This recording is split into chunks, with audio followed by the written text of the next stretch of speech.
ये आकाशवाणी रायपुर है। प्रादेशिक समाचार बुलेटिन के साथ मैं अभिलाषा शुक्ला।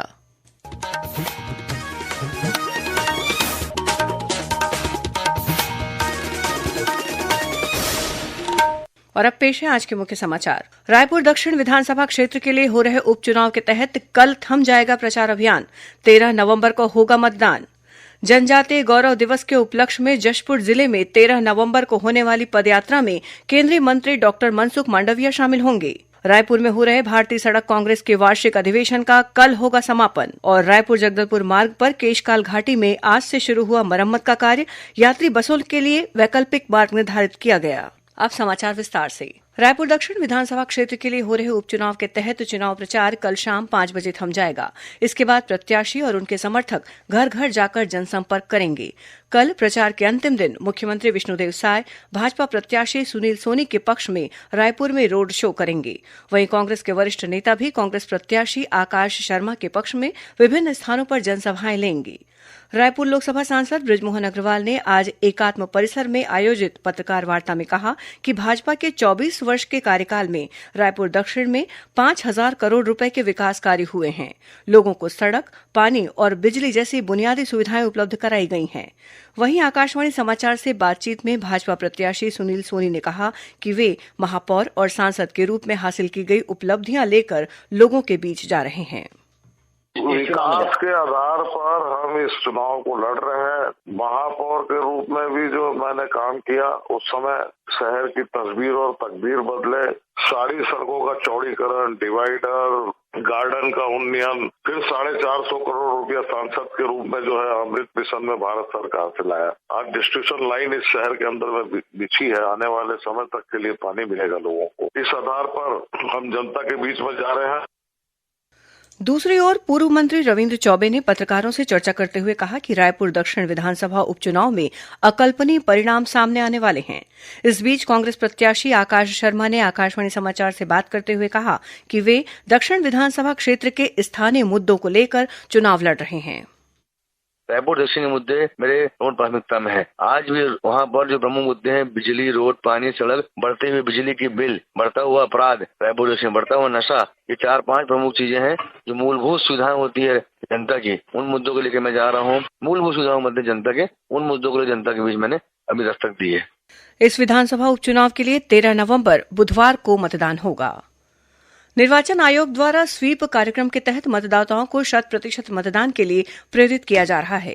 इसी कड़ी में कल सुबह 7:30 बजे रायपुर के मल्टी लेवल पार्किंग से स्वीप बाइक रैली निकाली जाएगी। स्वीप कार्यक्रम के अंतर्गत मतदाता जागरूकता रथ के माध्यम से लोगों को मतदान के लिए जागरूक किया जा रहा है। विभिन्न प्रतियोगिताओं का आयोजन कर युवाओं को मतदान की अनिवार्यता के बारे में बताया जा रहा है। वहीं रायपुर दक्षिण विधानसभा उपचुनाव के तहत मतदान दिवस और मतदान के एक दिन पहले प्रिंट मीडिया में प्रकाशित होने वाले राजनीतिक विज्ञापनों का पूर्व प्रमाणीकरण कराना अनिवार्य होगा। भारत निर्वाचन आयोग द्वारा इलेक्ट्रॉनिक और सोशल मीडिया के साथ ही प्रिंट मीडिया में भ्रामक विज्ञापनों के प्रकाशन को रोकने के संबंध में दिशा निर्देश दिए गए हैं। भगवान बिरसा मुंडा की जयंती जनजातीय गौरव दिवस के अवसर पर 15 नवंबर को राजधानी रायपुर में राज्य स्तरीय समारोह का आयोजन किया जाएगा। प्रधानमंत्री नरेंद्र मोदी बिहार के जमुई से वीडियो कॉन्फ्रेंसिंग के जरिए इस समारोह का शुभारंभ करेंगे और पीएम जनमन योजना में शामिल जिलों के हितग्राहियों से चर्चा भी करेंगे। जनजातीय गौरव दिवस का 1 दिवसीय आयोजन राज्य के सभी जिला मुख्यालयों में भी किया जाएगा। आदिम जाति विकास विभाग के प्रमुख सचिव सोनमणि बोरा ने बताया कि जनजातीय गौरव दिवस के शुभारंभ कार्यक्रम का पीएम जनमन योजना में शामिल जिलों में सीधा प्रसारण कर 2 तरफा संवाद की व्यवस्था की जाएगी। शेष जिलों में केबल के जरिए प्रसारण की व्यवस्था की जाएगी। इस मौके पर आयोजित होने वाले कार्यक्रमों में केंद्र और राज्य सरकार के मंत्री, सांसद, विधायक, पंचायत प्रतिनिधि और जनजातीय परिवार के सदस्यों को आमंत्रित किया जाएगा। इस आयोजन में स्थानीय स्वतंत्रता संग्राम सेनानियों का सम्मान और उनके वंशजों को सम्मानित किया जाएगा। जनजातीय गौरव दिवस के अवसर पर जशपुर जिले में 13 नवंबर को पदयात्रा का आयोजन किया जाएगा। इसमें केंद्रीय युवा कार्यक्रम और खेल मंत्री डॉक्टर मनसुख मांडविया भी शामिल होंगे। जनजातीय गौरव दिवस पर जसपुर में आयोजित होने वाले माय भारत यूथ वॉलंटियर्स की पदयात्रा में शामिल होने केंद्रीय युवा कार्यक्रम और खेल तथा श्रम और रोजगार मंत्री डॉक्टर मनसुख 13 नवंबर को जसपुर पहुंचेंगे। इस दौरान छत्तीसगढ़ के मुख्यमंत्री विष्णुदेव साय के साथ ही राज्य मंत्रिमंडल के सदस्य भी इसमें शामिल होंगे। यह पदयात्रा कोमड़ो ग्राम से शुरू होगी और लगभग 7 किलोमीटर की दूरी तय करते हुए रणजीता स्टेडियम में समाप्त होगी। इस पदयात्रा की शुरुआत एक पेड़ मां के नाम अभियान के तहत पौधारोपण से किया जाएगा। पदयात्रा के दौरान एक प्रदर्शनी स्थल पर ऐतिहासिक आदिवासी आंदोलनों, आदिवासी नायकों को श्रद्धांजलि और भारत के आदिवासी समुदाय की अनूठी कलात्मकता और शिल्प कौशल का प्रदर्शन किया जाएगा। आकाशवाणी समाचार के लिए जसपुर से तरुण प्रकाश शर्मा। पीएम जनमन और धरती आबा जनजातीय ग्राम उत्कर्ष अभियान के तहत ग्राम, विकासखंड और जिला स्तर पर योजनाओं का प्रचार प्रसार के साथ ही 15 से 26 नवंबर तक सभी चिन्हांकित गांवों में विशेष ग्राम सभा का आयोजन किया जाएगा। प्रादेशिक समाचार आप आकाशवाणी रायपुर से सुन रहे हैं।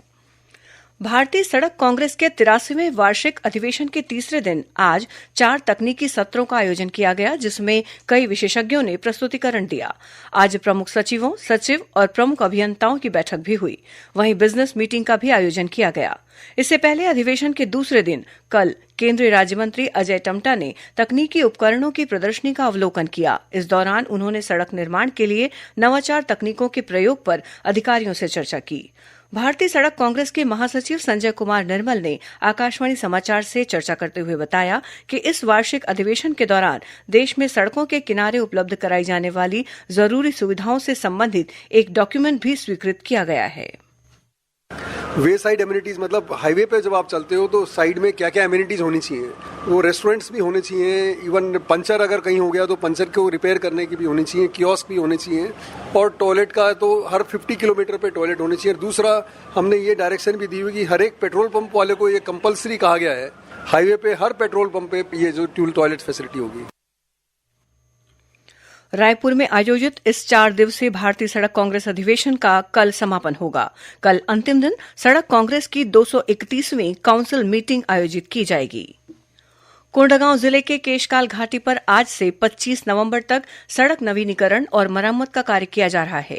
इसके चलते भारी वाहनों के आवागमन को पूरी तरह से प्रतिबंधित कर दिया गया है।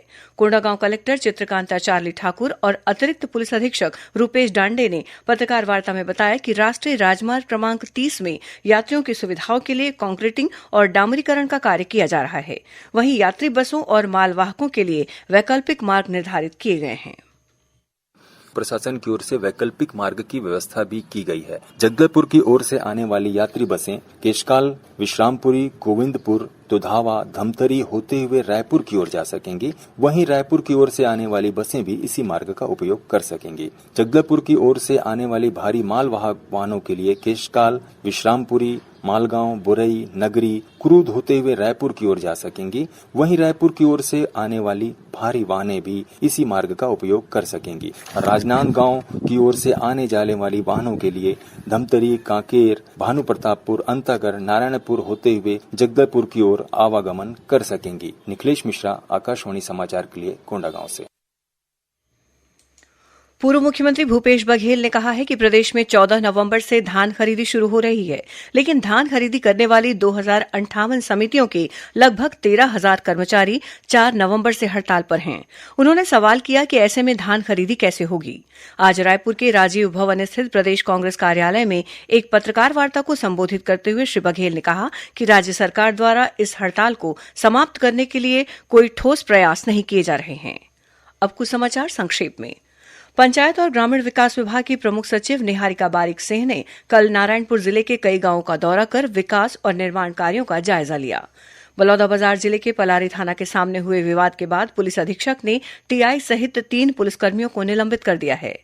खैरागढ़ जिले में घोटिया चौक के पास सड़क हादसे में एक युवक की मौत हो गई है और गरियाबंद जिले के उदंती सीता नदी अभ्यारण्य क्षेत्र में मादा हाथी के घायल होने के बाद वन विभाग ने इसकी शिकायत थाने में की है। विभाग ने इलाज के लिए मादा हाथी को बेहोश करने की अनुमति मांगी है। अंत में मुख्य समाचार एक बार फिर। रायपुर दक्षिण विधानसभा क्षेत्र के लिए हो रहे उपचुनाव के तहत कल थम जाएगा प्रचार अभियान। 13 नवंबर को होगा मतदान। जनजातीय गौरव दिवस के उपलक्ष्य में जशपुर जिले में 13 नवंबर को होने वाली पदयात्रा में केंद्रीय मंत्री डॉक्टर मनसुख मांडविया शामिल होंगे। रायपुर में हो रहे भारतीय सड़क कांग्रेस के वार्षिक अधिवेशन का कल होगा समापन और रायपुर जगदलपुर मार्ग पर केशकाल घाटी में आज से शुरू हुआ मरम्मत का कार्य, यात्री बसों के लिए वैकल्पिक मार्ग निर्धारित किया गया। इसी के साथ प्रादेशिक समाचार बुलेटिन समाप्त हुआ। नमस्कार।